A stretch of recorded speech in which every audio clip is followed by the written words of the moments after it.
Hello, everybody. Welcome to Loop and Learn, the T1D speaker series. And whoops, let me see if I can get this little icon to go away, and we'll try that again. Well, that'll stay on the screen for a moment. Hello, everybody. Welcome to Loop and Learn T1D speaker series.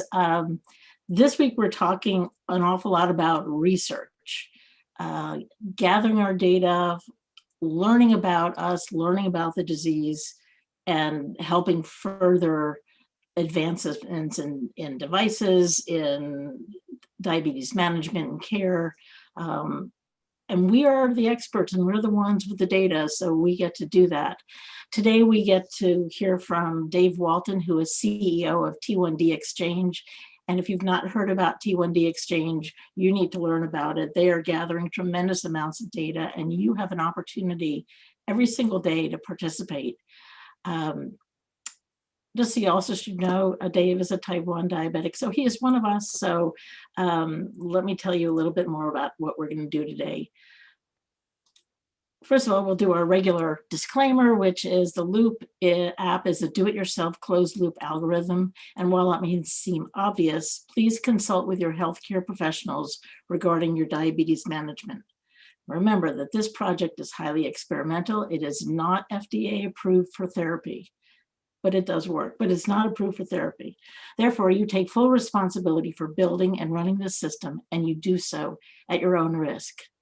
So I'm going to jump to another research gathering group. It's Open Diabetes in Europe. They've had an open survey going for a while, and they've reopened it and are asking people, please, if you have not participated, at the very top is the address, the web address to go to fill out the survey. They're particularly interested in DIY loopers, and they really, really need you to participate. If you haven't done so, please do so, and I'll post it on the Facebook group after this tonight.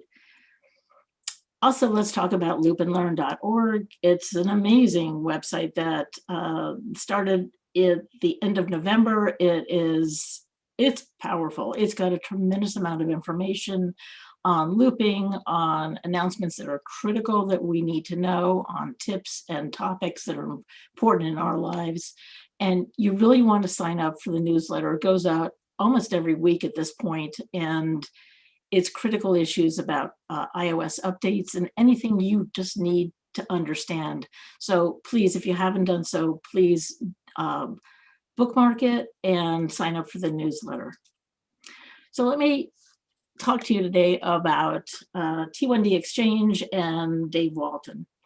In 2009, T1D Exchange began as a nonprofit organization with ongoing support from the Leona M and Harry B. Helmsley Charitable Trust to focus on accelerating therapies and improving care for the type 1 diabetes individuals.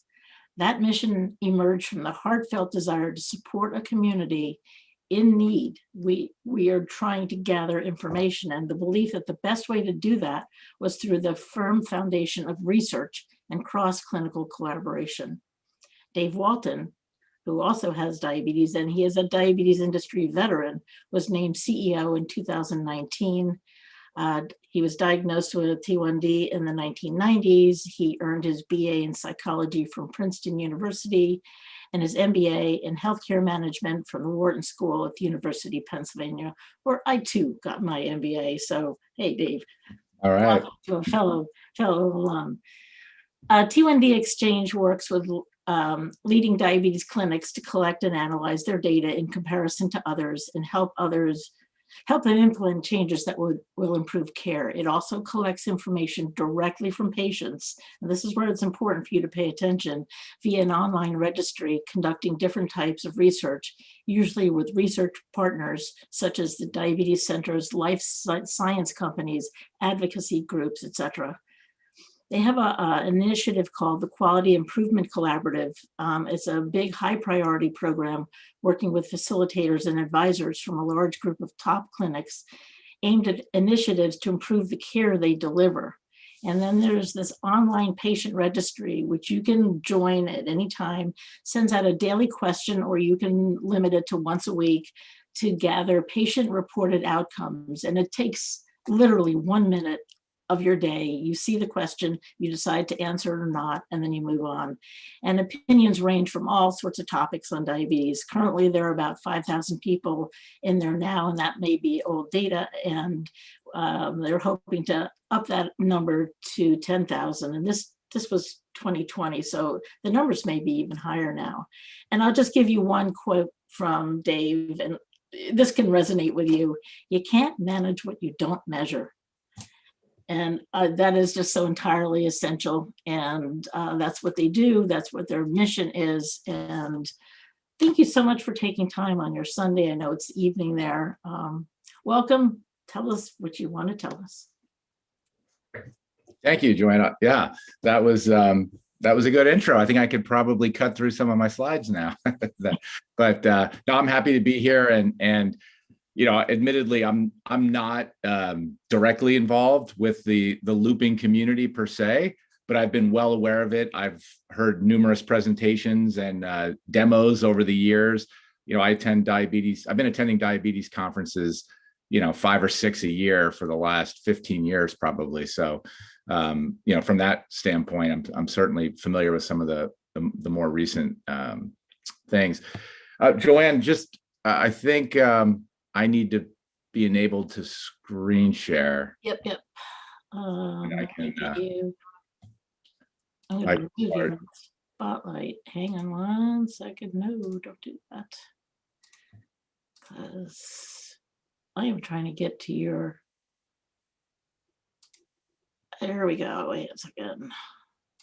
To go through everyone to find you. I'm so sorry. That's okay. There we go. Have at it. Oh, okay.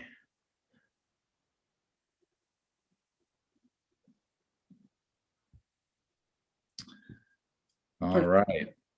So hopefully you can see. Absolutely perfect. Okay, great.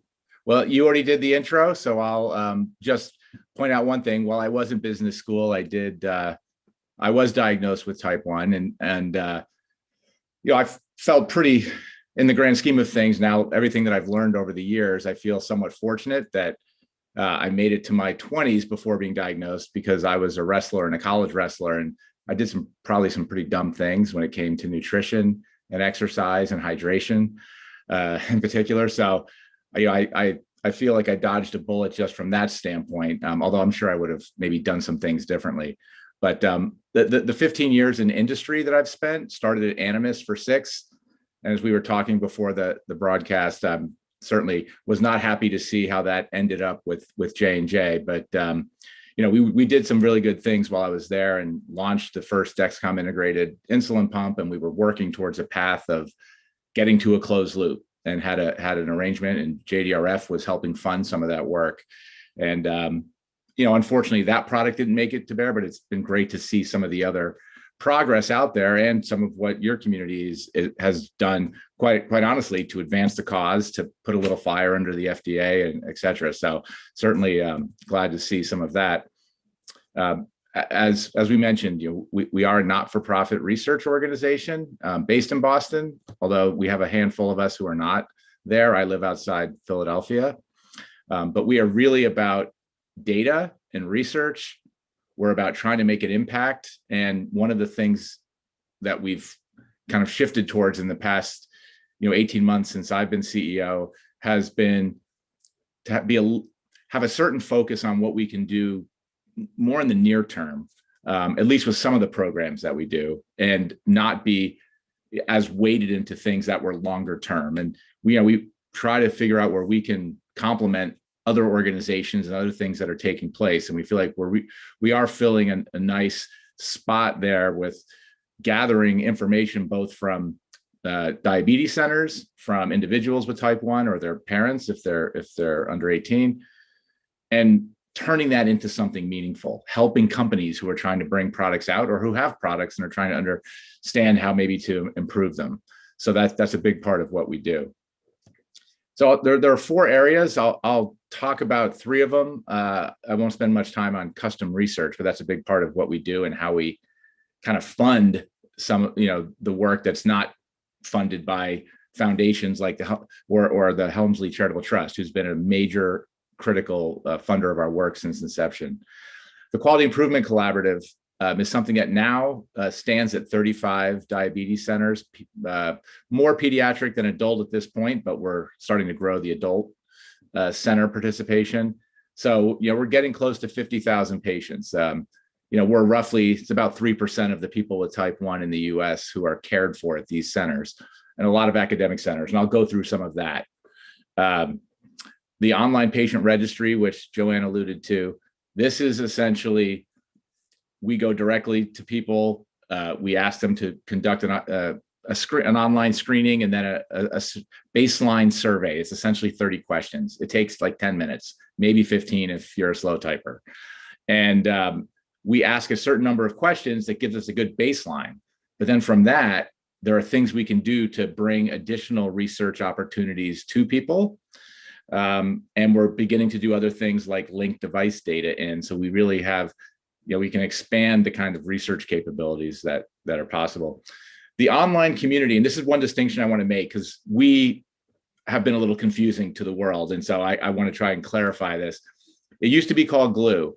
We do these questions of the day, but we also do articles of interest and share information. And we also send out survey opportunities and research opportunities there. But that is something that is looser. It's an online community. It's not done under an IRB, whereas our patient registry is a longitudinal study. We have to put everything through IRB, even when we're just talking about it to certain people, we have to get things approved. So some things we do with the online community because we can be very quick, put it out there. You don't have to be in the registry to participate. And I'll share a little bit about that as well. So for those who do have some understanding of T1D Exchange from years ago, about 5 years ago, we went through a transition, and this was prior to my joining, but to try and clarify this, the old clinic registry, people might remember where, they got up to about 75, 80, I think 80 centers at one point who participated, but basically they recruited people who were coming in for visits and asked them to join this registry. And so they would get some patient reported information from them, but they'd also get some of their clinical data from the records. And in doing this, there were some advantages to having that integrated, but there also were disadvantages, like how expensive it was to maintain and grow this and use all the staff at the centers as the way to kind of bring people in. And then when somebody moved, they kind of fell out and we lost everything. So, years ago, like I said, there was a decision to kind of move away from that model. And also there was a decision, how can we do some things to try and change the results that we see from looking at all the glucose control results that they had pooled together from all those centers that didn't show a great picture from what people were hoping for and expecting with all the technology that's out there. So we bifurcated it into two things. And so I'll talk about each. We just mentioned it. The patient online registry is one thing where we go and recruit people online, which is a little more efficient of a method and cost-wise to get people in. And it's easier to reach different people through different mechanisms. So, we're doing that now, and I've got information on that. And then there's the Quality Improvement Collaborative, where we have now 35 centers, but what we're doing is we're getting information from all patients who are seen at those centers. So it's not just people who raise their hand and say, yes, I'll participate in research. So we get to see the A1C distribution, the pump use, the CGM use, the hospitalizations, the DKA, the severe hypo, the prescriptions that are being used. Like, we get that information from these centers. And so we've got some really interesting information there. So again, it was about 5 years ago, we started the Quality Improvement Collaborative, and there were about 10 sites, Barbara Davis Center, one, the University of Cincinnati. We started with this in a pilot phase to try and figure out how to structure it, what kind of frequency to meet, what would be the kind of governance. And so there was a lot of, the early work that took time to really lay the foundation. And so I feel fortunate that I came in from our board of directors, I came in early 2019 on a part-time basis to be the CEO, and was able to come in after some of that, that hard work had been done, but we still had work to do. And that's what we've taken on from there. Some people may recall, and certainly if you've attended a diabetes conference, you've seen pictures of this in this Foster work that was done from 2018 at the 2019 ADA, where the old clinic registry data that came from that old model, they had done some analysis and showed that, wow, A1Cs did not improve despite all of this increase in technology use. And, I think this was some of the thinking, knowing that this was probably the case, why the Quality Improvement Collaborative was born. It's that let's not just collect data and report out on what's happening. Let's actually have an active role in trying to move the needle and improve care that's delivered. So that is what the collaborative is. And it really is looking at using data to understand what's taking place, have a methodology for making changes and putting in interventions to make a change that we believe will have a good result, and then measuring that quickly. And if it's not working, then change that, figure out what's not working, and iterate and move in this kind of improvement science methodology. And so these questions are ones that are core to what the collaborative does. And we work very much in hand with kind of faculty from all of the centers who participate. We come up with goals, and we decide what are some interventions from the evidence that can really move the needle, and then we go and say, let's do more of it. So this model, I won't belabor it, but the Institute for Healthcare Improvement, this plan, do, study, act. We go through these intervention cycles, and again, you have an intervention, you measure quickly, and you modify if things aren't working, and we do things and then scale them if we see that they are working. So that model's been very good. But in addition, there are other things that are part of this infrastructure that when someone joins our collaborative, what does that mean? There is a data collection and a data reporting aspect. There are coaching calls.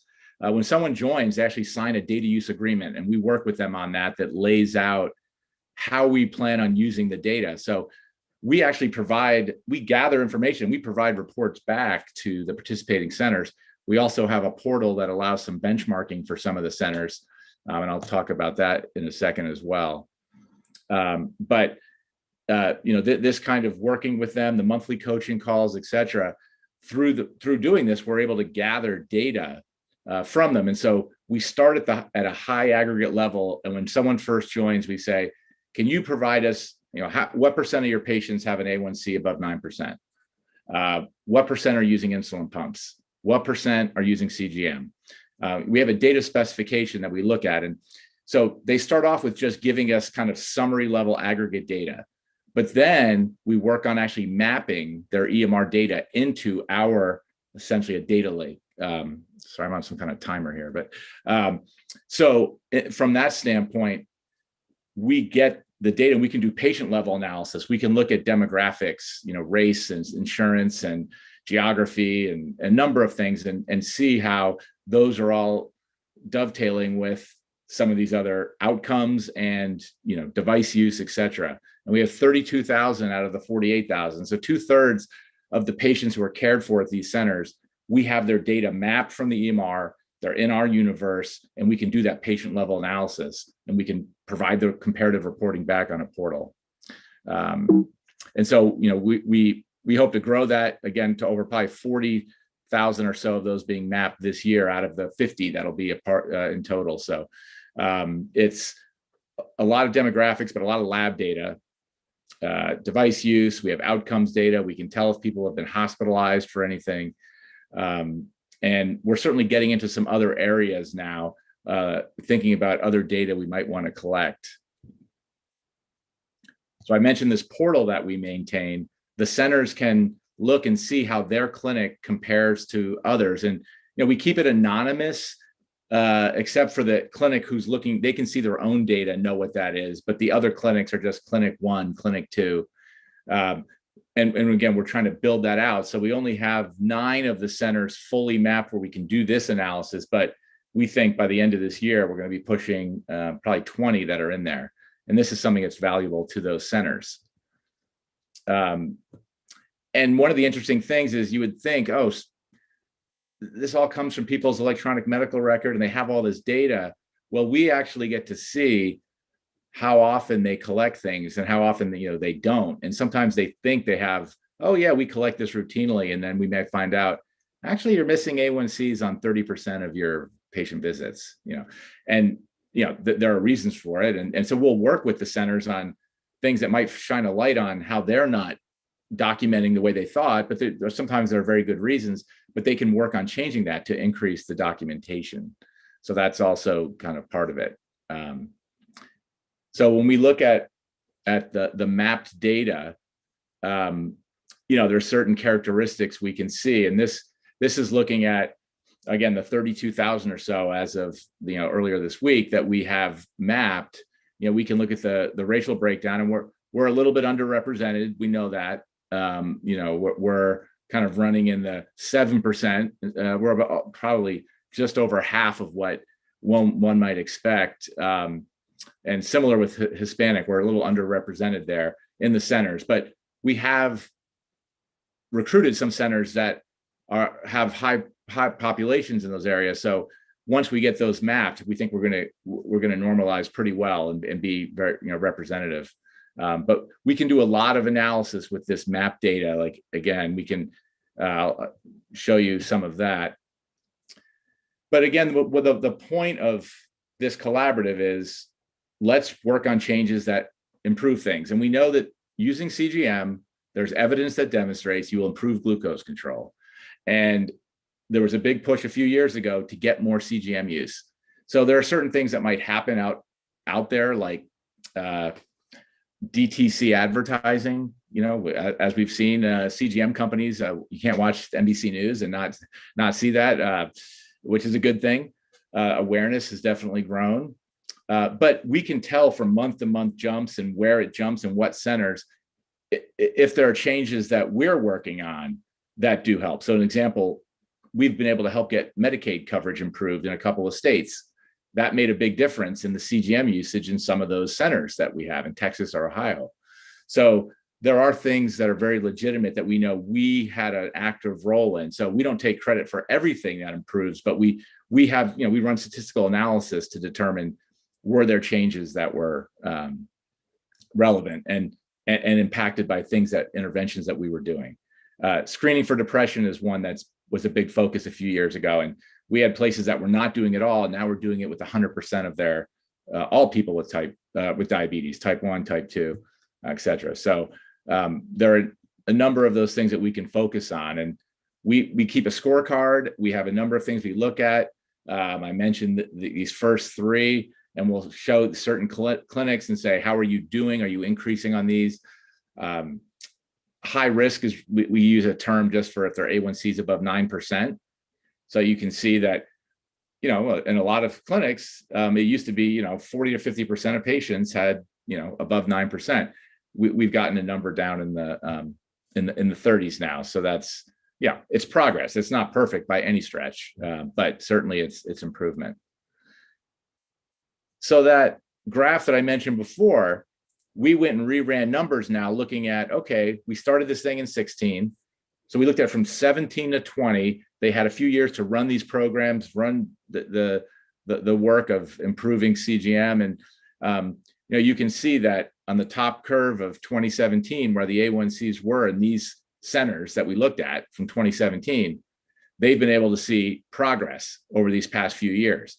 So that's an encouraging sign that, no, in fact, we aren't just running on a hamster wheel with nothing improving. We have a pilot sample here of that we have seen improvement.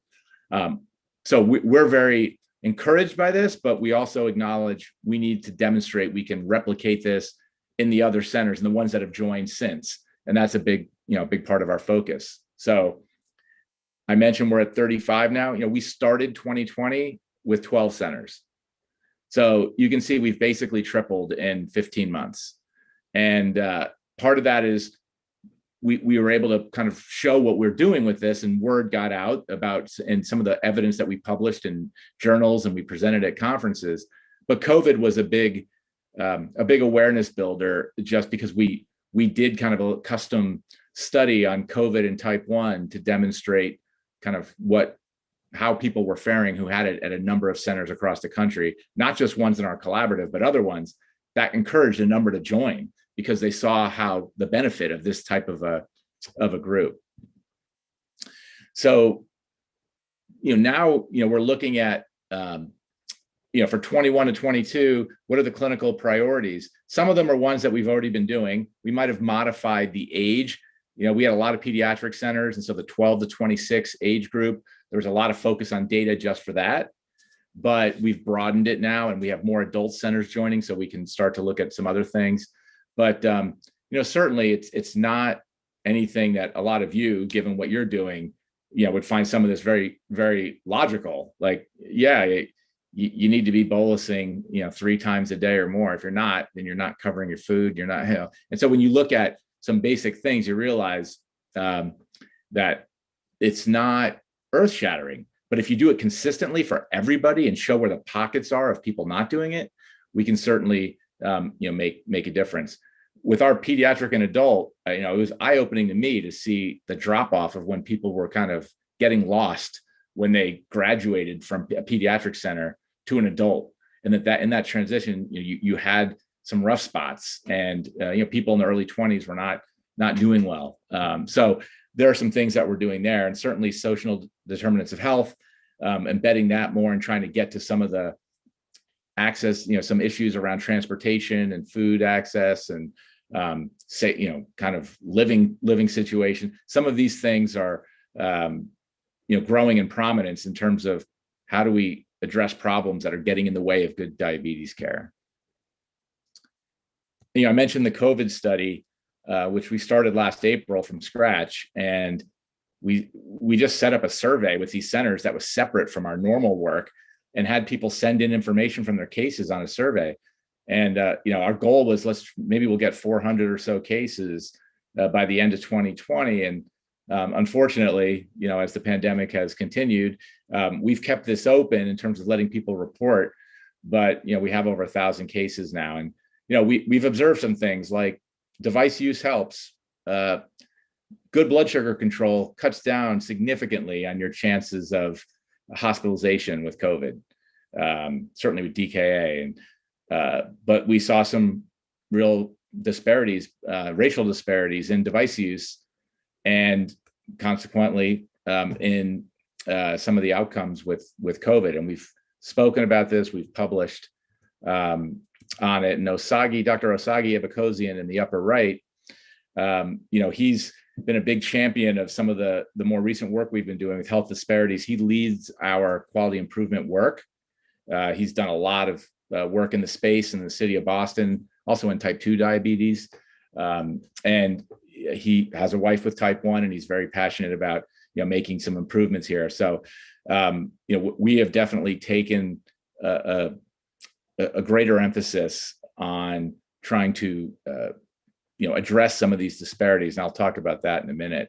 But we are part of our mission. We want to get evidence out there. We want to provide resources for those, and so certainly the collaborative. There are a number of areas that we've done. More recently, starting this past year and into this year, I mentioned the COVID survey. There's another phase. There's going to be some other work we'll do with that. But we did a telemedicine survey, analyzing kind of what was taking place, what was happening to pump and CGM prescribing, and how many people had access to A1C or to remote uploading of data during this. And so I have a couple slides on that. We've also kicked off a type 2 pilot because some of the adult centers are curious if some of what we're doing in type 1, they'd like to see in type 2, and they'd like to do some comparative work. And so that's also something that we have 2 centers, Stanford and Barbara Davis in upstate New York, who have just kicked that off earlier this year. We began that. And then we have a number of health equity initiatives and a framework, which I'll highlight here in a sec. But just might be curious for those on the telemedicine front. You can see kind of February through April 2020, how quickly the centers kind of inverted the mix, the visit mix out of necessity. And, total visits did go down. We have some data on that, but there still are a fair amount. So when you look at March and April, the visit totals came down a bit and then kind of started to grow back up again by the summer.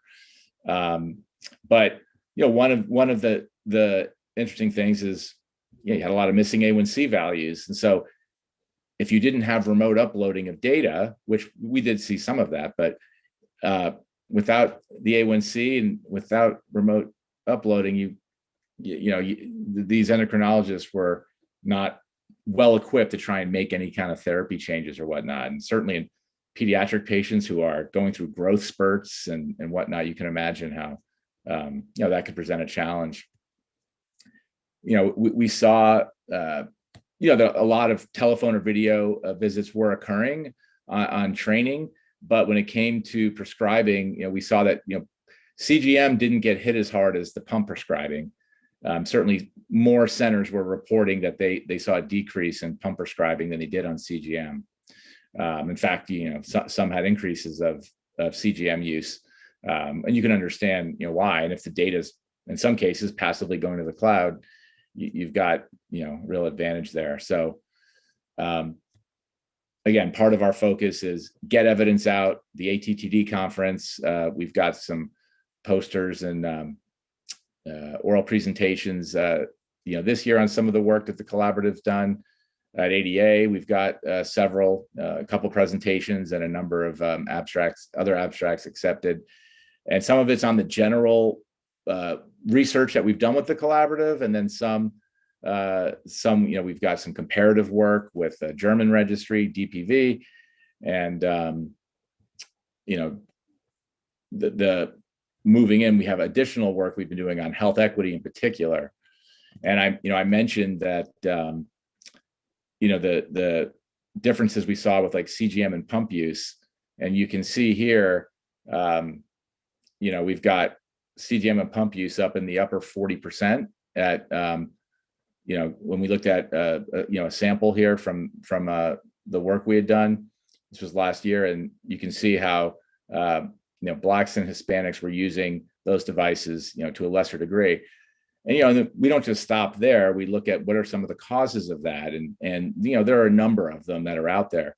But, one I'll talk about in a sec is kind of Medicaid coverage and the restrictions that exist that limit device use. And, one could argue when you look at the COVID data that,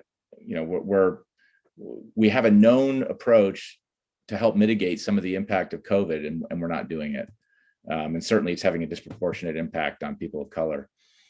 So, those things also result then in higher DKA, mean A1C of 10%. That's a sobering reality. So we're taking this to heart, and we're going to root out some of the things that are controllable that we can help have an impact on.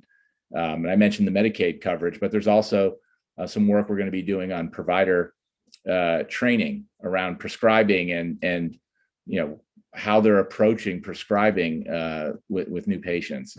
And so, as I mentioned, the DKA prevalence, you have a multiple times, almost 4 times higher rate of that. And we're doing a lot of analysis in these areas, and then working with our centers who may not be aware of some of this, or like we put it all together, we find this, then we work with the centers on what can we do to change this. And so, we have an equity framework that's being utilized in with a number of our centers on trying to root out some of those situations.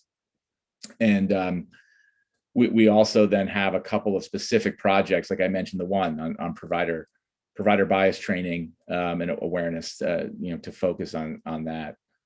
But in general, I'm wrapping up the QI and population health. We have a ton going on in it, so there's a lot to cover. But we've got some interesting projects that we've been doing. Also looking at DKA and new onsets before and after, and trying to get some understanding. Like, are we seeing more DKA in general? Are we seeing more type 1, higher type 1 incidence in the populations we work with?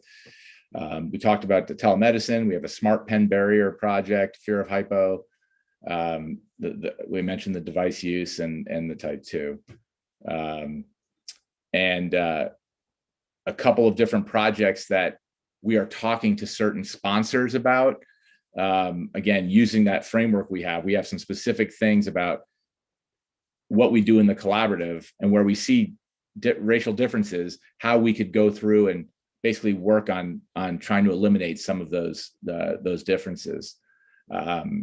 Also have a food insecurity and insulin affordability initiative that we could use with, again, taking the principles of quality improvement, implementation science, using our data measurement capabilities and working with these centers where it makes sense. And I mentioned the CGM coverage and racial evaluation, and that's definitely something that, again, we've already worked on generally covering CGM and Medicaid, and how people in Texas and Ohio were they were having worse outcomes compared to other states who did have positive Medicaid coverage, and that data made a difference to those policymakers. So that was something we felt good about making a difference. So I'll pause there. That was the bigger portion of the slides that I had prepared were on all that quality improvement work. I now have the registry and the online community, which are shorter sections. So I'll go through these, and then we can handle, I guess, questions at the end of them all. But you see the T1Dregistry.org, and this is where you as individuals and individuals who are connected to others who may be affected by type 1 can help us with recruiting. So we have spent a ton of effort in the last year and a half trying to figure out how to best recruit people into this registry. And we started with a contract research, a clinical research organization, a CRO, who claimed to be really good at this kind of thing. And this was right when I kind of got involved, and we realized that they were not producing at all. They were taking credit for things that they didn't do, that people were joining through other mechanisms we had, but they were saying it was their advertising. So anyway, we had to make some drastic changes and take different approaches. And we've had this very, a full attack trying to find different channels to find people who would be involved. And we've, a lot of online advertising, Facebook and Google, but working with social media influencers and organizations and figuring out ways to find other people, groups of people, 30 people who are in an area who are, support groups and things. And so it's been a yeoman-like effort to try and get some of that. But this is a URL that you can sign up for. And again, 10 to 15 minutes and you can start. And this registry is a longitudinal study. As I mentioned, we work with a Western IRB, and we have to get a lot of things approved. So it's something that has some, we can't turn on a dime on certain aspects of it, but it's very well overseen and regulated, and people can have trust in it. And when we go and do publications off work from the registry, certainly sponsors and others can have confidence. So it is an important step, that we do. But I mentioned that we do a baseline questionnaire after someone screens, and we definitely know they're type 1. Then we have this questionnaire on some of the, when you were diagnosed, and who do you see most commonly for it, and do you have any immediate family members with type 1 or type 2? So we go through a number of these questions, and then a year after your baseline, we do some updates and ask some other questions. So it's that's kind of the basic right there. But we then reach out and have opportunities to participate in other studies, or whether it's a simple survey or an in-person study where someone's having trouble up at a diabetes center in Boston, and they ask us if we can help find some people who might be a fit. So, we will do that as well. And towards the end, I'll mention that there is so much going on right now with interesting innovation and studies and people needing to find people with type 1 that, we want to play our part in helping to get people in. But we have, over 12,000 people who have started. They've given us they've gone through the screener, started it, but they haven't completed yet the questionnaire. Some are in process, some are, we're trying to get back their attention. But we have almost 8,300 people who've completed all that core questionnaire. And just based off the timing on when we did, we relaunched this like it was sometime early 2020, I think. So, or maybe it was mid 2020. So we only have a certain number of people who've come up for that annual number, because again, this was a more recent effort. But we've got a good age distribution. Other data that I've seen, claims analysis and stuff I did when I was at J&J, the mean age, we're like a year, right in that mid to late 30s, which is kind of what I think other data sets would show. And we have certainly good numbers of people. It's not a perfect distribution, but we have good numbers of across the ages, and just bucketed a little differently. 20% who are over 55. But we also have caregivers filling it out for children as well. So below 18, it's about almost 15%, which is, quite honestly, I believe that's exactly what we had in our claims analysis as well, and what I had on a animus pump analysis back in the day. So it's pretty good from that standpoint. We are biased towards, we have more women, we have more privately insured, and we have more white participants for sure. But it's been, all of that's been kind of slowly coming down over the past like 6 to 9 months, as we've been broadening out our efforts and getting to other groups. We're able to get a little more representative, but we still have 20-some%, low 20% that are on Medicare and Medicaid. But we know those numbers could go up a bit to get closer to the population. We've got a little heat map, not surprising, the biggest states, that's where we have people. But just at the online, we're not concentrated all just in one area. Like we do have a pretty good spread geographically of our participants. And then duration of diabetes, years since diagnosis. We've got a lot of people in that less than 5 years, but we've got probably like 600 or 700 who have had it for 50 years or more. That's a pretty good cohort. So it's pretty representative there. We gather information on a number of self-reported conditions. These are just some that that we highlighted that had higher numbers, and some might know adhesive capsulitis by frozen shoulder. If you've seen Steve Edelman's, did a really nice job on a video there, kind of explaining it to people and showing the therapy that he went through and what it felt like when he was getting worked by his PT.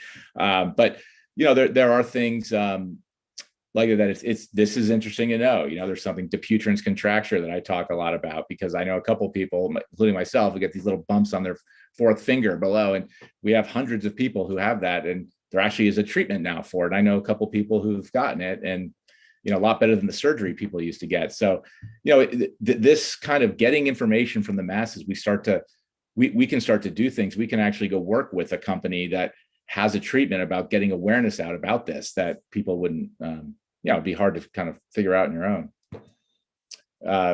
We are weighted as well towards a lot of device users, and a lot of Dexcom users, not surprising. And on the pump side, what I'll say is our older question was a little muddled from my standpoint. That's why you'll note I put an estimate of greater than 200 who are looping.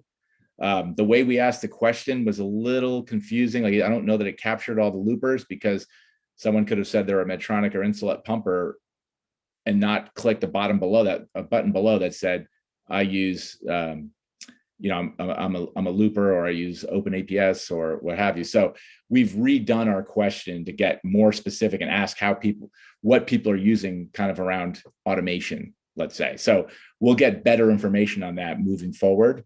But we know we've got certainly some in there, and hopefully, through here we'll get more people participating, on that. And then with the registry, one of the things I've been very kind of vocal about is the power of, if we could get some CGM data in to the record, to our kind of secure environment for the registry with this other information, you could imagine, the types of research that we could do with time and range and looking at patterns of low, and the products people are using, and who they're being cared by, a whole host of things. So we actually have we're in the midst of one project now. We've gotten about 1,000 people to link their Dexcom Clarity account with their registry account. And, one thing that we could certainly talk about, I know Joanne, and I think you and I mentioned it briefly when we first spoke, was there a way with, people who are looping or DIYers that we could do something similar, with that. And, one thing to note, we have, in terms of other kind of data, people we've worked with, we've done 1 or 2 projects with Tidepool, including in this project here, we're working with Tidepool on getting, I think, some of the Dexcom data. But we did a study a year or 2 ago where we looked at some of their information and did a custom survey, and we're able to kind of, pair it together and do some research with that. So I think that's one thing I'd certainly be interested in, is for us to figure that out. We are going to go work on other data. We're trying to get the first step here with this Dexcom CGM data, because we have so many users, and but we're interested in other sources, and this is just a sample of like companies and or sources that we might work with. Some of it's claims data, some of it's just straight device data, or lab data, that could be provided. So we're going to do that as well. And almost there. So now the online community. As I mentioned, the former glue. One of the reasons we went to this, calling it this, it's not the greatest example of creativity in naming, but we were spending extra money on like maintaining 2 platforms. People who were going to glue, we weren't getting them over to look at the registry. And so while we had some overlap, we felt like we could be doing a better job of kind of coordinating everything. And if we were providing content to certain people, we could also share it with others. And so when we do those questions of the day, so technically that's not the registry, that's just people in the online community who answer those pulse questions. And I have a couple of examples of them here for those who aren't aware, but you answer if you want to. It's sent to you every day via email, and you can quickly, it's mobile friendly. You can answer it within 5 seconds, or you can wait. And if you don't want to get one every day, you can say, just send them 7 to me a week at a time. Then I'll just crank through them. And so we do those on topical issues, and sometimes it's based on time of year or like what's happening in a month. Daylight savings, we just had, but there could be any host of things. A new product gets released, and we might ask something specific about that kind of a technology. So really, it does run the gamut. Holidays hit, and what people do for Thanksgiving or for Halloween or Easter. So, that's kind of a simple way for us to get some very quick pulse. You get a little, information. And so, this was kind of interesting, asking how many appointments people had in 2020, with their providers. So, it was pretty decent coverage. You're glad to see that 2 to 4 appointments, and, for some, 4 is what's being shot for. And for other adults who are pretty stable, 2 is all that would be, kind of set up by their provider. So, that was interesting. When we asked people who wore CGM, how would they feel if, it weren't available? And quite frankly, there have been some cases of product, availability interruptions and so forth, people moving to a distributor who takes 3 weeks. And so just with this, we just wanted to get a sense of how people felt. And, we get a lot of comments from people, and, you can see, not being able to loop without your CGM, you get a little, you get to sense a little more of like the reality and the emotion of situations here versus just looking at straight data. So that's one of the interesting things with the questions of the day, is that we do see, we get some interesting qualitative information. It's just a quick little, question, but sometimes, we do surveys to the online community too, and we let people participate that way. We also do it to our registry. And, it's a whole complexion of how do we understand how people are faring out there? What do they think? How do they react to things? Do people extend their sensor? There's a lot of people didn't realize how you could do that, and I didn't until we asked this question. I wasn't kind of paying in on that, but these kind of things certainly we ask about. We mentioned kind of our support from the Helmsley Charitable Trusts, and they have been incredible over the years. And we also work with a number of other organizations. Sometimes we just co-promote each other's activities. Sometimes there could be a little project that we do for one or someone else does for us. So obviously our kind of focus is we want to collaborate. We will do what we do well. We'll try not to recreate what others do. And we'll try to talk to others and say, hey, can you help us with this? Because you're good at it. And everyone has their own priorities. So we're certainly cognizant of that. But we are a very committed collaborator and have plenty of examples of doing it. But we're growing our list of kind of industry members or project sponsors. So a lot of these companies on this list have done different things with us. And we're building out our sponsored research where we utilize some of our data. But we also do things like custom surveys, focus groups, interviews that also come into play. So why am I excited just in general in the type 1 space right now? I mean, and being the CEO of T1D Exchange. So starting with just us at the exchange, each month we're getting 400 to 500 new participants. We're getting a new center to join the collaborative. And there's cost and things that have to happen to make that work. We could actually grow a little faster, but we're not trying to bite off more than we can chew. Promoting a study or two, a lot of opportunities coming in now, and there's a lot of interesting work going out there. And certainly we're talking to more people about either funding our work or doing a project that could help them understand something specifically. But the innovation that's taking place now, it's definitely at a height compared to what things have been over the last 15 years I've been working in the industry. And I think some of it is the T1D fund has been very helpful. I think it's been a long time coming for certain things. We've been hearing about closed loop for how long? I think I have presentations from 2000, 2002, where a company was talking about how they were just around the corner. And you look at kind of where we're at now with the options and still what's coming. But the smart pens and the beta cell replacement therapy, biologics, and it's not just prevention bio, it's a handful of others in the wings. And non-invasive glucose monitoring. I've got a list of, I don't know how many companies that are trying to develop a new CGM and how many are non-invasive. And compared to the failures of the past, it seems like some of this data is getting closer. It's not there yet accuracy wise, but it seems like it is getting meaningfully closer.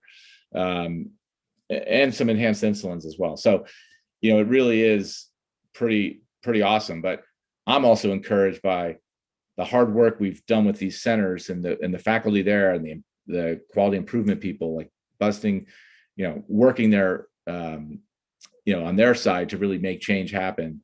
I've been really impressed, and we want to take that and scale it to more and get to more people. What we know in type 1, I shouldn't be hearing from a mom in Texas who tells me that her friend's son's probably going to die by 40 because he runs an A1C at 15 and doesn't care and nothing's happening. And I hear these stories. I'm like, we can change some of this. And those are maybe isolated examples, but I know a handful of people that can tell me about a problem, someone who's going to be going blind soon or going to be, having these issues, and they're not taking advantage of the treatments that are there. They don't have access to the care. They're kind of isolated. And it's like, we still have a lot of work to do to kind of spread the knowledge, spread, the equitable care out to everybody. And so we're going to do our part to fix whatever we can help with, but we know that there's a lot more to do than that. So that was the kind of overview, and hopefully that gave you a good idea. But again, T1Dregistry.org, and joining our registry is a great starting point, because then we're going to be working on how we can help continue to bring things to people. And sometimes it's literally a survey on, have you used telemedicine, and like 20 questions. We cranked out 1,000 people like very quickly on a survey for somebody, a researcher. It's research, but not all research is created equal. And it's not going in and giving a blood draw. It's take 10 minutes and answer this. And sometimes they're paid, sometimes they're not. Depends on who the sponsor is and what they're able to do. But we try to bring these opportunities to people and make the connection. So I think that's certainly something that I would hope that people listening and other people in your organization or in your circles, if we could spread the word, it would help us tremendously. So that's it, Joanne. I'll pause there and see, I guess, if there are any questions or if anything you want to do to guide the discussion. There are a ton of questions, but what I'd like to do first is just launch a quick poll. And anybody who's on the Zoom can actually answer this. And we're just going to run this for probably, 30 seconds, 20 seconds. Doesn't take that long to answer it. And just get a sense of the folks that are on here. I should have also asked, do you plan to be if you're not? But don't worry about that, Dave. We'll just keep posting it and putting it out there. What I mentioned was, I get a question every day, and sometimes I don't have time to answer, or I don't have anything to contribute, or don't care about the topic. But it makes me think that those are the issues that we're all dealing with. And I think they're great questions. I think they're wide-ranging questions, kind of amazing. So yeah, and I probably should have mentioned. So you can sign up just with an email address to the online community, and that's just, you get the questions of the day, and it's pretty simple. And we'll push out articles, and sometimes you'll be contacted about a study or survey there. But the registry, we have information to the online community about how to join the registry, but that is one where you have to give consent, and it's managed there. So it's a little different of a process, but it's all online. And then once you go through that screener, then you do a 30-question baseline survey. So there are two different things, and we're still working on kind of that. There are things that we can't do, like we can't advertise something without running it through the IRB if it's the registry. So we have to be kind of mindful about how the easy way of communicating to people and changing things. And, we came up with a new question of the day. Well, we'd have to send that to an IRB if it was just to the registry audience. So these are the things we have to work with. That it's why we have these kind of two efforts. But anyway. I think what you're doing is amazing. You just saw the poll, 55% of those on Zoom are already members. I'm so proud of them. But we are a very, very proactive community. We'll try to bump those numbers from our point of view, because what you're doing is important. So Cassidy's on here as well. There are a lot of questions that have come in. We didn't expect this. We just thought we'd just learn what you're doing. So I'll throw one question, she'll throw the other, and we'll go back and forth. This came early on when you mentioned about custom research. I come from a marketing background, and I always worry about studies and who's paying for them. Do you ever have concerns about bias built into the studies depending on who's funding it? Well, I think we're always mindful of if a company comes to us and wants to do a project, how that gets managed, right? So here's where I don't get concerned. Somebody wants to look at CGM tracings of a number of people and understand how often severe hypoglycemia is occurring. Understand what their perceptions are. What do they believe is severe hypo? Ask them survey questions, getting at that. We're doing a study with one organization now that's a large study and an expensive one that we're doing a lot of analysis on that, but they want to understand what's taking place in the real world. So from that standpoint, that's one that I have almost no concern. Some of the other research that we might do, there are times where we're mindful of, well, why would they want to do that? And we are very clear up front that, we play this intermediary role but we serve individuals with type 1. We serve providers, in the research community. And so certainly with our quality improvement collaborative, we're getting EMR data, and there are companies that want to come in and understand how our product's being prescribed at a certain place. We don't do a lot of that like marketing kind of work. What we will do is, look at some clinical data about hospitalizations and things. And we generally the rule of thumb is we don't do stuff product specific.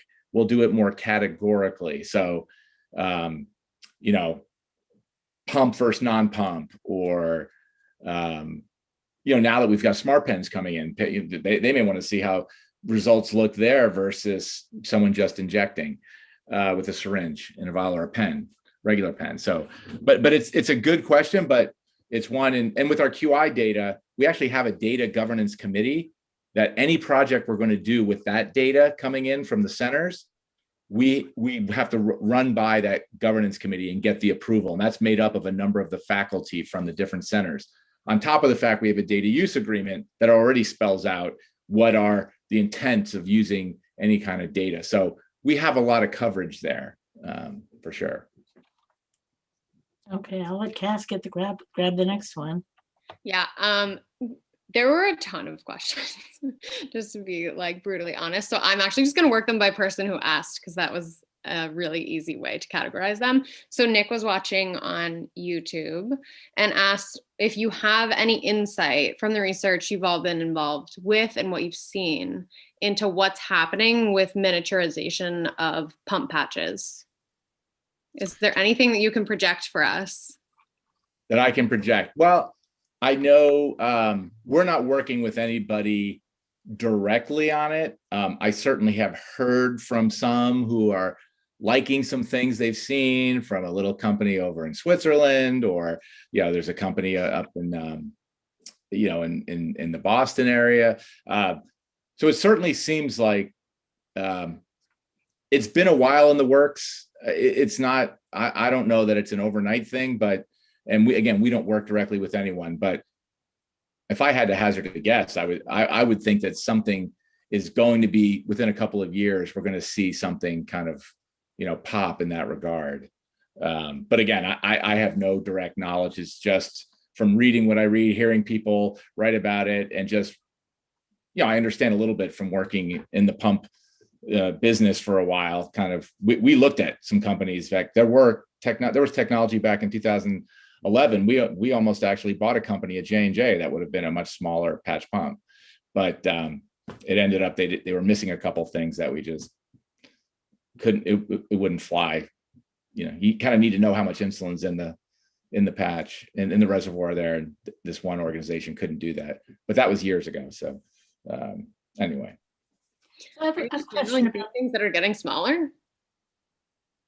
Is that a question that's being asked of the community, like based around size of devices and what's acceptable and what's not?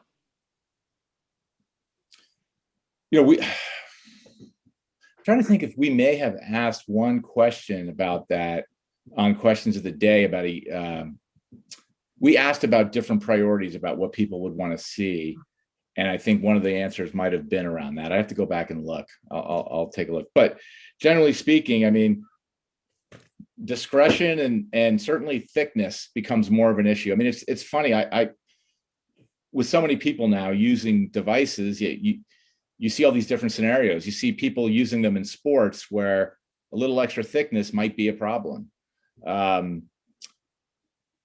So, in terms of how much smaller do they need to get, or whatnot, again, we haven't done anything directly in that, but I know for a patch, a certain smaller would certainly be better, particularly if you can control everything, remotely. Then you don't have to worry about interfaces on here. But that tends to always be the rub is, what happens if you don't have that, and do you need something here on your body that you can at least do X, Y, or Z, or do you need some kind of physical, visible signal? And I know sometimes some startup patches and some of the type 2 patches, they've struggled a bit with that on how to balance we should have some redundant capability or have some manual button or something. And then it kind of complicates things.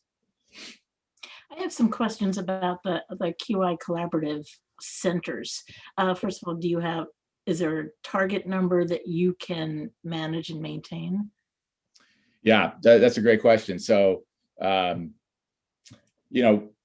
definitely think we can maintain a larger collaborative, but what may happen is that as it gets much larger, we might end up having like regional breakouts. So prior to the pandemic, we would have 2 in-person learning sessions a year, on top of the monthly coaching calls or whatnot. And so everyone would fly together, and a number of us were down in Atlanta right the week before everything shut down, I think. And we're actually going to go through some long-term planning about, in like a 3-year, by 2025, how many do we want to be at, and what's the purpose? And quite honestly, the more we can spread the advantages, like we have a lot of infrastructure I didn't spend a lot of time on. We have like a resource library and these change packages that we give to new centers and say, here's how you can drive CGM use. Here's a playbook that all these other centers have learned from going through all this work and seeing what worked and what didn't. And we've helped kind of curate that and provide it. So we want to get that out to as many as possible, but we're also going to look at how can we spread that beyond just those people who can join the collaborative, because there is a bit of infrastructure. Like you need to have someone who understands quality improvement and can help champion the cause and people outside of just the endocrinologist. You need other staff. So not a lot, but in order for it to really take effect. So we're looking at what are some models where we can spread some of the benefit of it to others who may not be in the position to go and do it. But I would say in a few years, we'd like to see it get to 100 centers. We went from 12 to 35 in 15 months. So, in 2025, could we get to 100 centers and represent, a couple 100,000 people or 150,000 or what have you? Like, I'd love to get to 10% of the type 1 population in that center, that kind of structure. And so we understand how we need to, we can handle these calls and the infrastructure in a certain ratio. And so we're being mindful of that as we contemplate the growth. Who's paying for the counseling? Yeah. Where does that come from? Because that's a lot of counseling. And how many people do you have on staff? I was looking at your team, and it's way bigger than it used to be with Glue. How big are you? Well, here's the thing. So the Jade Center in Tampa used to do a lot of the work of T1D Exchange.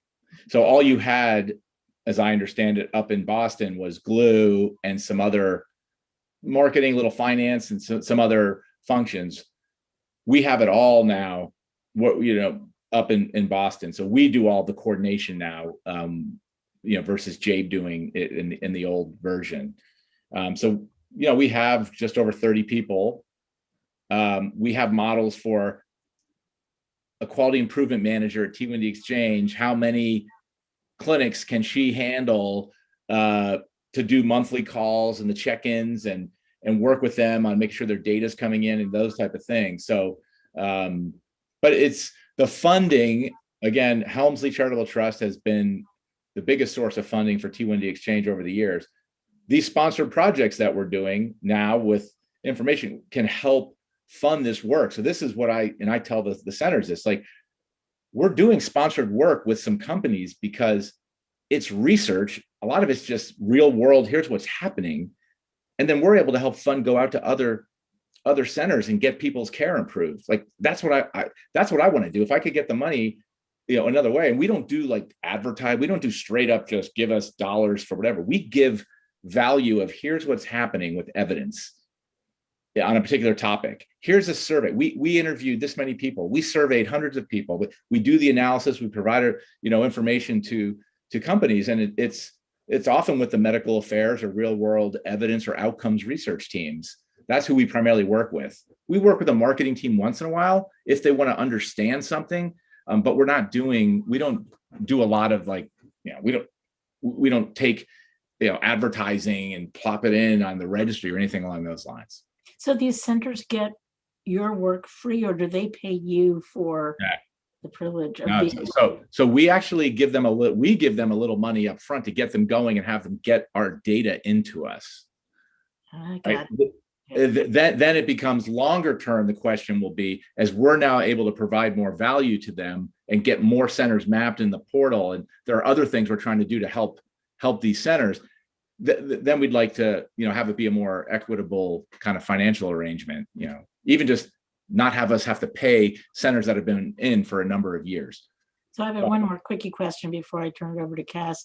I saw your map of where your centers are, and I grew up on the East Coast. I live on the West Coast. I've never lived in the middle, but you don't seem to have a lot of representation in the middle. Does that concern you in terms of the validity of the data? We'd like a little more, but we've got people in Kansas City, Columbus, Cincinnati, Dallas, Houston. So we've got, and they're big centers in the middle. And then Colorado, in Denver, Barbara Davis Center is one of the biggest in the country. So we do have, like, when we look at the distribution, there definitely are some places we just got into Atlanta with 2 of them. We weren't there before. We have no one in DC yet. And there are definitely some other places that we want to, get more into. Like, yeah, we have Children's Hospital of LA, but for as big as Los Angeles is, like, we should have, probably more down there. We have UCSF and Stanford up in San Francisco. So, and some up in the Northwest. So it's definitely coming as we've gotten to a bigger size, and we'll continue. We have a list of like 25 centers who are on somewhere in the process, but some of them are more prepared to come and join like right away than others. So, but we're still talking to them all.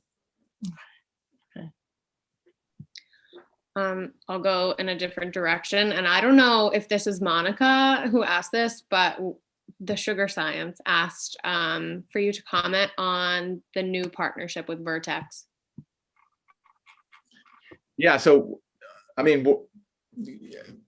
we're not saying a lot about that right now, other than we've started with just doing some, again, real world research on using our assets of, again, we've got the registry data, we have our EMR data, now we have device data coming in. So, there's work that we can do for a company that hasn't been in the type 1 space as long. Parent Vertex, obviously their acquisition, that they have been doing a lot of research, but we can help with information about what's taking place out there and some real world data. So, that's all I would say at this point, but we'll talk about more of it, I think, in the future. It's just where we're at, and we're still working on kind of this first phase of this project we're doing with them. So we don't have the results yet, and they're going to want to look at the results and all that. So we still have a little bit of time. I'm curious, does the T1D Exchange have any agenda to influence FDA decision making? Yes. I mean, let's put it this way, but as I mentioned about complementing and like, what do we do well and what do others? Like, there are others who do a lot of advocacy, right, and relationships directly. So our prime position would probably be, let's fuel people with data and information that they can use that would be relevant for the work they're doing. And so the coverage is one, certainly, but there are things that we're probably going to get more involved with. And you can imagine we start gathering a lot more information and a lot of device data and there's other information we can pull together. We might be able to enlighten them about some things that maybe coverage or approval of something should occur based off the safety of what's happening out there. We've had companies say to us, they have trouble sometimes with an older device recruiting for their phase 4, marketing studies, surveillance studies, where they have to show in the real world that, things are safe and that things aren't happening, an issue that maybe the FDA was concerned about. So we may take a bigger role with some companies to help supplement what they're providing to the FDA on just safety surveillance data out in the real world. And this is why I've been so focused on, like, we've got to get a couple of years of growth and get more and more people in there, because now we can do more things and help companies, help individuals, maybe help the FDA understand something's not as serious as they might have thought it was, but they couldn't tell because they only had a small sample. So they're legitimate things. But and there are a couple of conferences I actually just wrote to someone at the FDA about a patient-generated data conference they've got going to see if I could, speak at it, but they already had the agenda set up. But there are some things like we're going to start becoming more vocal and more prominent because we have more to say now. We have more information. It took a number of years to build the foundation.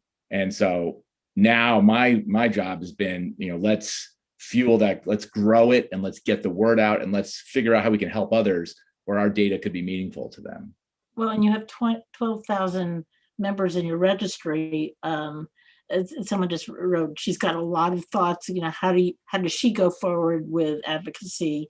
Or if there were an agenda that you thought was important, would you put something out to the registry and say, if this issue was important, there's a bill up in Congress, you might want to get in touch with your congressman. I know JDRF does a tremendous amount of work with that in ADA, but you're tapped in at a very different level. Yeah. And we've actually, certainly with JDRF, we've given them some data in the past to help them. And we've worked on CGM coverage in Medicare a few years ago. That was data, our data helped along with others for that. But there are a number of things that if there's something that appears to be, amiss or not serving people as well as it could, if there's information we can provide that'll help educate others, we'd like to do it. And that's why I'm very emphatic about this Medicaid and CGM. I mean, why every state has different rules about it. And so you happen to live here and you're at a health disadvantage, and then a pandemic hits and you have a greater chance of being hospitalized and even ventilated or what have you. That's frustrating. Certainly the study that we did showed blood sugar control is what matters. And if you keep your blood sugar in good control, usually that's with some type of device. It's easier to do with the device. Doesn't mean you have to, but it's easier to do. And if we're restricting the access to these devices, we're making it harder for people to have better blood sugar control. By default, there's a greater chance they may have, kind of an adverse health outcome that could be avoided if we would change these silly policies. So that's one I would like to get around to these other states, because I was actually surprised with some of these centers in the collaborative saying, well, no, I have to write a letter of appeal like every time. We don't have blanket coverage. And I'm like, it's 2020. This was last year when I had this moment. So now it's 21. Like literally, we've got 40% of the people, probably 40% of people with type 1 using CGM. Like, we're not covering it it's crazy. I don't know. I'm like, do I start telling Dave about my fight against the state of California for adult CGM coverage? I don't know. One of the things, if we can roll off of this concept of the FDA, patient-generated data, and this looping community and do-it-yourself community. Let us align those things, because obviously the biggest frustration that we have in our space is that we get kind of shut out. So there's a couple of, Ben's got a lot of questions because it's Ben. And I have questions because I'm me. So just an easy one, how can we prompt the centers, or question at the very least the centers, on how many of them are actually talking about do-it-yourself options with their patients? Yeah. We have a big problem, right? Our providers, lots of us, our providers won't even speak to us about do-it-yourself options, right? They're just prescription writers for many, many people in this community. Yeah. Actually, Francine Kaufman mentioned that last week, and the issue is the recommendations from the American Medical Association, which absolutely says you do not talk about DIY unless your patient is already using it, and then you care for your patient. So there are orders basically from the AMA which block that. From the AMA, okay. I just out of curiosity. And how can we leverage T1D Exchange and your ability to tap into these communities? There's a lot of people out there that have tried to do it yourself, and maybe they've stuck with it for some reasons, like many of us. Maybe they've left it for some reasons that I know a handful of people have, right? Is there a larger partnership between our community and T1D Exchange so that something like that from the AMA doesn't exist anymore? Because we know that these systems are working well, if not great, for the majority of users. Yeah. Well, I think there are a couple possibilities. So one, I have to go back and check on what we're able to analyze from the EMR data to see what's documented in there. It's even just about, here's the baseline current use. And, you know, I suspect we'll find out by Rehan Lal in Stanford that we'll have like a bunch of people use it. He's involved, he's been at some of our collaborative meetings. So I know this topic has come up. I don't know the answer off the top of my head about the measurement exactly as a starting point, but the next question about options and what's presented for people as they think about CGM and pump use. And now the whole question about integrated algorithms, like I think that's something that we're about to take on, because, you know, now that we've got more even just evidence of the ones that have been FDA cleared. Like I don't know that there's anything systematically we're even doing on that, but we're gathering information there, and we're gathering the information on the registry. And when we can show, you know, and again, anything we can do to get information about safety would certainly be helpful, because I have to believe that's one of, you know, that's the main concern, I guess. Otherwise, why would they be as hesitant? It's liability, it's safety of something that's not through the FDA, you know. I think for like, when I think about this, and like, obviously you mentioned partnering with Tidepool and the work that you've done with them and the work that you've done with these companies. We sitting in this room and like the people that are going to watch this are not a company, right? The beauty of the do-it-yourself project is that we are not a company. How do we as a community rather than a company be able to use the knowledge of T1D Exchange to push that advocacy platform? Yeah. Well, that's, you know, to the point about,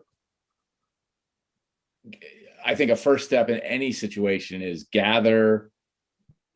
understand kind of information or data needs, like what's helpful for what you're trying to accomplish, and what are we able to measure, and then how can we do it, and what does that information tell us? So again, like I tell people, how did longer duration sensors get approved for Dexcom? Yeah, they did their own little study, but they also had a ton of information from people that were using it beyond 7 days. And guess what? They weren't having major issues occur because they were dosing off of data on day 8 for a sensor that was only approved for 7 days. In fact, let's go further back, forget the sensor wear. How about dosing off of the data before it was actually cleared, which a bunch of people were doing. And I did surveys on that back in like 2010. But I remember when they went forward, and when that actually started to become, you know, the real thing, some information from the real world certainly helped the cause, that people were using it safely, you know, cautiously, but safely. So, you know, it is a similar principle. It's just, I certainly, to your point, you're not a company, you're a network of data, you know, sharing and so forth. But I mean, I'm certainly willing to, you know, brainstorm what we could do to maybe assist, you know, with that, and what we could pull from what we have, and I have to figure out what we've talked about to date with the, you know, the collaborative, because they go off evidence. So a lot of what they're doing is like, they go off things where there's clear evidence, and they say, okay, let's now go and intervene. So that's always something that comes in, and I throw a lot of ideas out to Osagi, who runs it, and he knows, like, I'm always going to come in with ideas, and he's like, well, hold on a minute, Dave, we just have to make sure there's evidence first. I'm like, okay. But I can certainly take a look at that. We'd be real glad to chat with him as well. You know, it is a Zoom with you and him and a few of us, because we have evidence, which we'd be, I'm sure, glad to share. So we'd love that. Yeah, I mean, and I'd be interested to understand that a little bit more, about kind of the data, the pooled data, how that's done, and what that looks like right now. for a couple of reasons. One, just for understanding and even about this topic, but also I'd be interested too to see if there's a way we could contemplate pulling data into the fold, for people who join the registry, like are do-it-yourself or data, and just like, we're getting it from Clarity because that's the easiest way for us to get CGM data in. But if there's things that we could do, and we're including that in some of our research, I mean, that's also something that I think it's always helpful to be incorporated into other initiatives where then it becomes, becomes part of it and people get more familiar with it and accepting. Are you working with the Open Project at all? Because they're doing similar data gathering in non-US, basically, or they're worldwide. Right. We're not right now. I mean, in part, we've been focused on the US. Mm-hmm. With the registry, we have had discussions with Canada about how, we shared kind of information with each other to kind of help each other out with, they have their own kind of registry that they're working on and trying to connect people to clinical research in Canada. And so we wanted to help, we both wanted to help each other kind of, hey, learn from what we did or what you did. And then we do comparative work with like the DPV, and David Moss at Stanford helps coordinate some of that work. But I jotted that down when I saw your little opening about the open, because we haven't done anything to date as far as I know. I'll go back and check, but they would love to connect with you. We were going back and forth last night because they answered me in the middle of the night. But they are also gathering the data, and it's all DIY, so it skews it to our end of the world. I want to close this down only because it's beginning to be your bedtime probably, but I do have one more question. I'm sure Cass has one more. I'm curious about psychosocial counseling. We heard a talk from Lane Desborough, who charted diabetes management, and there was this tiny quadrant, which were the DIY people. Then there were basically two quadrants that were somewhere working to manage their diabetes, and then there was this large quadrant that was called dark matter, and it was the people that don't manage, don't want to test, don't want to know, don't tell me anything, don't give me a watch. So you're counseling with these centers. How do you teach them to work with these people? Do you have science that says we have an approach? That's a good question. So a number of the centers that we work with, the depression screening was a perfect example of, it was determined that there were a lot of people who were having issues, and you're trying to talk to them about carbohydrate counting when they've got bigger mental health issues at play. So they took the first step of, let's do screening for depression. And then, my question when I came in was like, wow, this is good, you're doing it. So what happens when we flag these people now? Are we connecting them? And so I've heard of a number of cases about, here's what Texas Children's Hospital does with getting a psychologist or a social worker over right at that visit. Like they'll do things like give someone a free lunch certificate to keep them there so that they can get the psychologist over, so they can try to make a connection right then, because they find if someone then leaves their appointment, the chance of them trying to get them virtually, having to come back in or what have you, it's not going to work. So, there are things like that the different centers have their own approaches that I think they all would agree they wish they had more bandwidth to offer this more, but doing more of that screening, I mean, and then connecting them to the actual counseling is certainly something that a lot of the centers do. And I can't speak to a lot of the specifics at each center about how each one handles it. I know I've talked to a few about what they do. I think we look at it as possibly more of a peer issue. We're talking about diabetes. How do you develop that backup that someone, I think you might get it if I talk to you, but I don't assume your wife or your partner in business will understand because you're living with it. And how do you match people up and get that support? far better than psychologists. Yeah, no, and I mean, there are a lot of people. I never participated on Facebook groups for diabetes until the last year. I just started, listening in, and then providing a little, answers to some things I knew, and I would see on some of these different ones, like just what people are going through. And, I'm not going to say, yeah, I was a psychology major, so that doesn't really mean that much, but So was I. there are a lot of similarities. Yeah. So, but there are things you can observe. Like I can tell when I think a lot of people can tell when someone's kind of reaching out for help, wanting a little pat in the back because they're isolated, don't know anyone else with type 1. And they're like, I finally figured this stinking problem out. And no one understands, like, this is an accomplishment for me. Like, this has been a pain in my butt for years. I joke, I was on the wrong insulin doses for 10 years with great insurance, great endocrinologist. I never had an A1C below 7 because I was using a 1 to 25 correction factor and a 1 to 15 insulin to carb ratio. And I read a presentation by John Walsh, Pumping Insulin, I think it was, and realized I was on the wrong, and changed them immediately. And 2 months later, I went in and got an A1C of 6.8, and my endo was like, "Wow, what have you been doing?" I said, "I'm dosing my insulin correctly." And I want to say, why haven't you looked at this? Why have I been on this same ratio this whole time? And so, but I was working with a lot of people with type 1 and animus. So I could talk to all of them, and I was able to get some of it out. Like I was annoyed, I was angry that like 10 years I lost of, blood sugar. Like I'm wondering, why couldn't I do a better job? And, turns out that, and I've been below 7 pretty much ever since. And that's really annoying.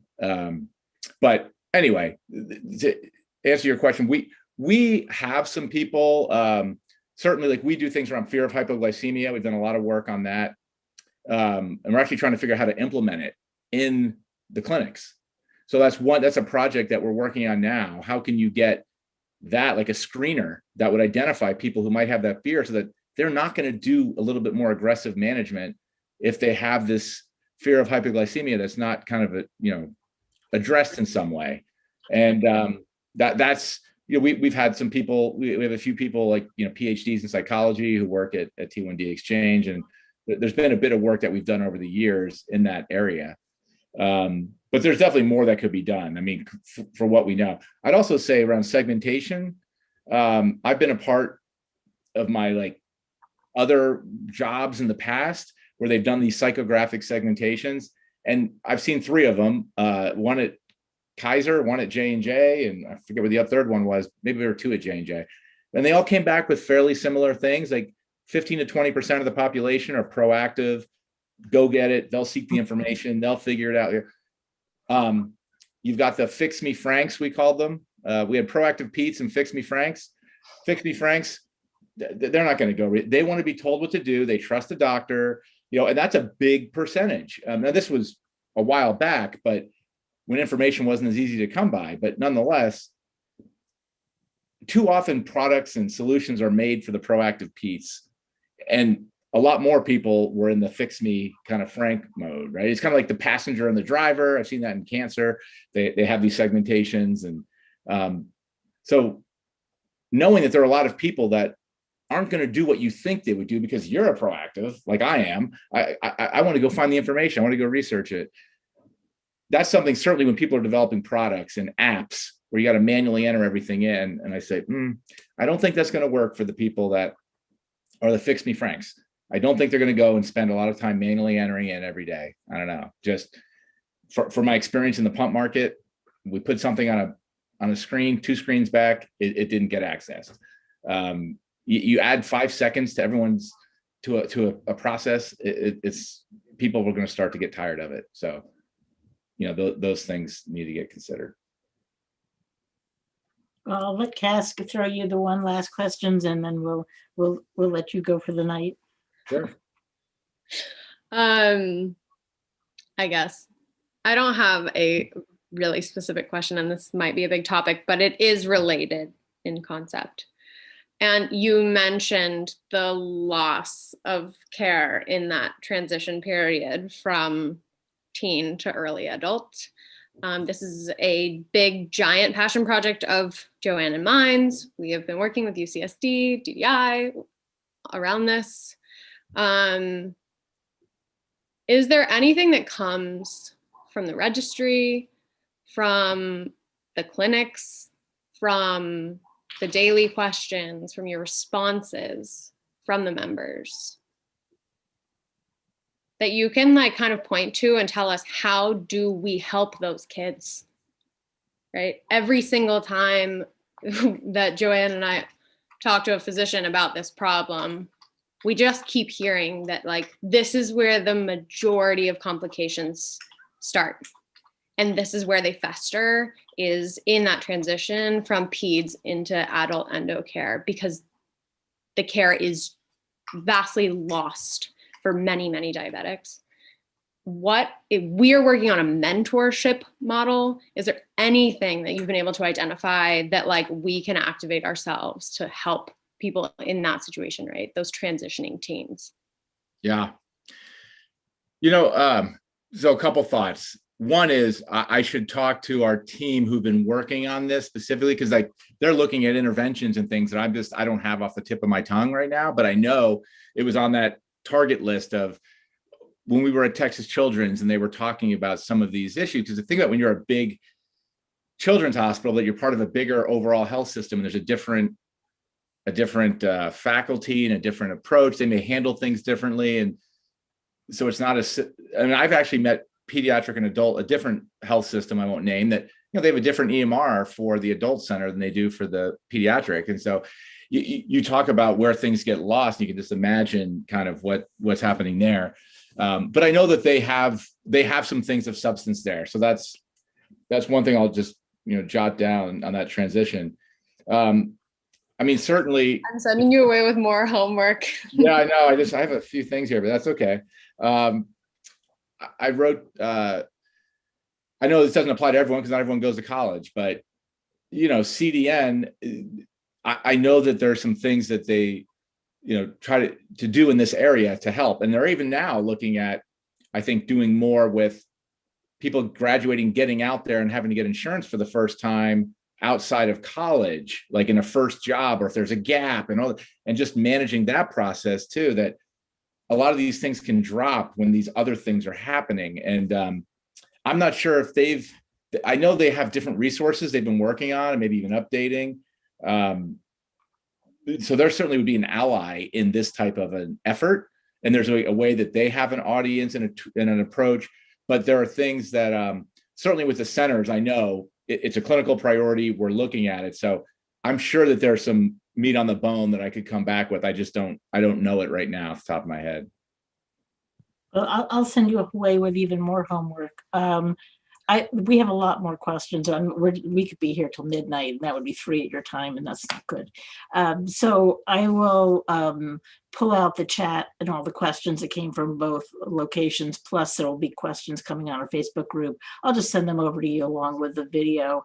Thank you for doing what you're doing. Tell people again how they get on the registry. T1D registry.org.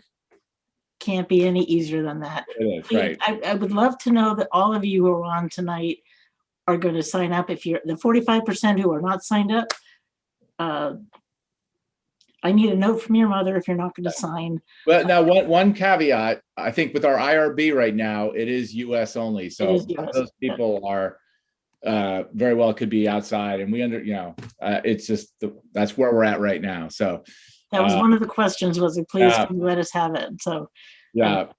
But as long as you're sharing the information and the information is getting out, that's what's so very important. I really appreciate that you've given us a lot of time. Thank you. Nice to see a fellow alum. Thank you for what you're doing. I think it's all great. So we'll be in touch and have a great evening. Yeah, well, thank you. I appreciate the opportunity to speak, and we'll be in touch. All right. Thanks so much.